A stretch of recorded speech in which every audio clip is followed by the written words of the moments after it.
काही लोक झुकतात, स्वीकारतात आणि भाजपबरोबर जातात. सामान्य लोक इतके त्रासलेले आहेत, त्यांना कुठलीही आनंदाची बातमी ही आज तरी कळत नाही. 4 तारखेला महाविकास आघाडी आणि भारतामध्ये इंडिया ब्लॉकचे खासदार निवडून आल्यानंतर, सरकार बदलल्यानंतर ती एक गोड बातमी सामान्य लोकांना मिळेल. पण तोपर्यंतच एक गोड बातमी ही तिथं प्रफुल्ल पटेल साहेबांना आली.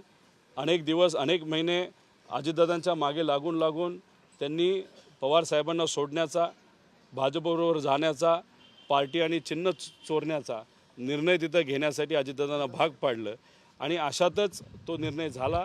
ते आता भाजपबरोबर गेलेले आहेत. पण कालची गोड बातमी ऐकल्यानंतर आता त्यांना मिरचीसुद्धा गोड लागली असावी असं मला वाटतं. त्यांना मी शुभेच्छा देतो की तुमच्यावर झालेली कारवाई ती कदाचित बंद झाली, फाईल बंद झाली. मी मनापासून आपलं या गोष्टीसाठी अभिनंदन करतो. अनेक दिवस, अनेक महिने तुमच्याबद्दलची कुठलीही बातमी येत नव्हती. कालच ती बातमी आली, ते सुद्धा CBIची कारवाई तुमच्यावर बंद झाल्याची मी मनापासून आपलं अभिनंदन करतो. आता पुढे ते काय भूमिका घेतात हे आपल्याला बघावं लागेल. बातमीसाठी पक्ष पुढे झाली असावी, त्यासाठीच तर ते पुस्तक लिहिणार होते. ते भावी लेखक आहेत. आता आदरणीय पवार साहेबांनी त्याच्यामध्ये एक अधिकचा चॅप्टर टाकण्यासाठी सांगितला होता. आता एकच काय, आता 2 चॅप्टर टाकतील. म्हणजे शेवट, द एंड हे आनंदाचं झालं.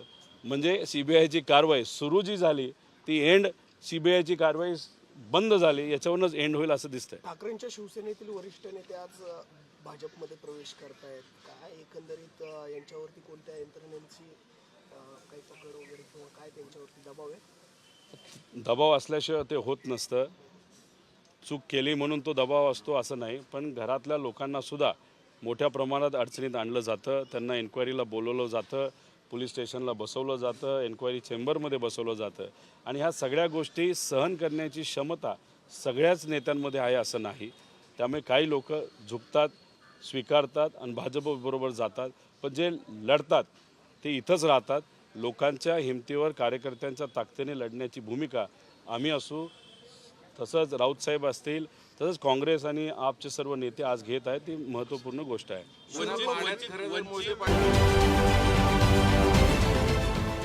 देश विदेशातील प्रत्येक घडामोडींचे लाईव्ह अपडेट मिळवण्यासाठी आता साम टीव्हीच्या सर्व सोशल मीडिया प्लॅटफॉर्मला लाईक, फॉलो आणि सबस्क्राईब करा. तसंच सर्व नोटिफिकेशनसाठी बेल आयकॉन प्रेस करायला विसरू नका.